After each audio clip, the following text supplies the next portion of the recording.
The calls have been coming in. The emails have been coming in. Social media messages. Everyone wants to know, are we having History Speaks 2021? I get it. We're in a pandemic. Things are really different right now, right? We aren't gathering in large crowds. But I think I've got some good news for you this morning. So as we thought about what we do for History Speaks 2021, I had to think about the history of this rich and great program. I think about all the way back to 2014 when we initially started this program with two members of the Little Rock Nine, Carlotta Walls Lanier and Dr. Terrence Roberts, and they came and told us the story of integrating Little Rock Central High School in 1957 on the heels of Brown versus Board of Education, integrating public schools in America.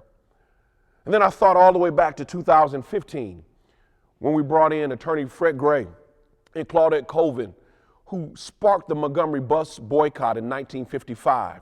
You know Claudette Colvin, she was the 13-year-old girl who was Rosa Parks before Rosa Parks. Then I think all the way back to 2016 when we brought in John Carlos and Tommy Smith from the 1968 Olympics.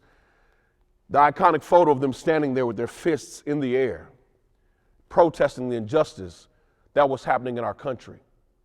I think back to 2017 when Diane Nash comes and stands on this very stage and she explains to us how she started the lunch counter sit-ins in Nashville and the strategy behind what was happening in Selma and her role in the movement.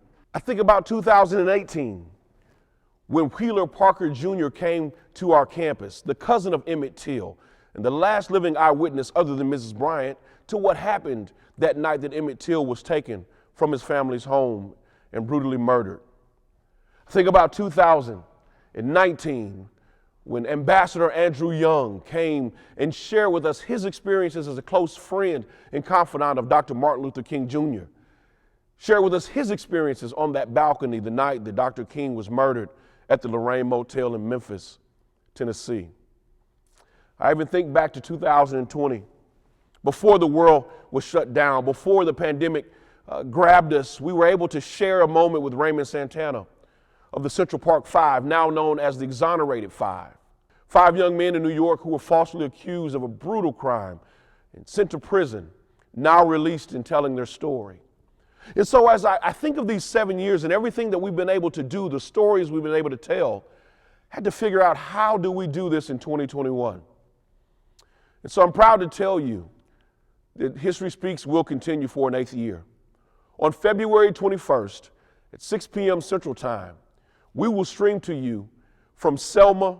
I will go and visit with a young lady by the name of JoAnne Bland on the Edmund Pettus Bridge. JoAnne Bland was a young lady, a teenager, a child, but also a participant in Bloody Sunday, beaten by the police, arrested several times. She's going to share her story with me on the Edmund Pettus Bridge in Selma. We're going to share that with you. So although it'll be different, it'll still be the same. You'll have the opportunity to learn from history and to touch history and to engage with family and friends, but in a safe and socially distant way. So from the comfort of your home, look forward to joining us for History Speaks 2021.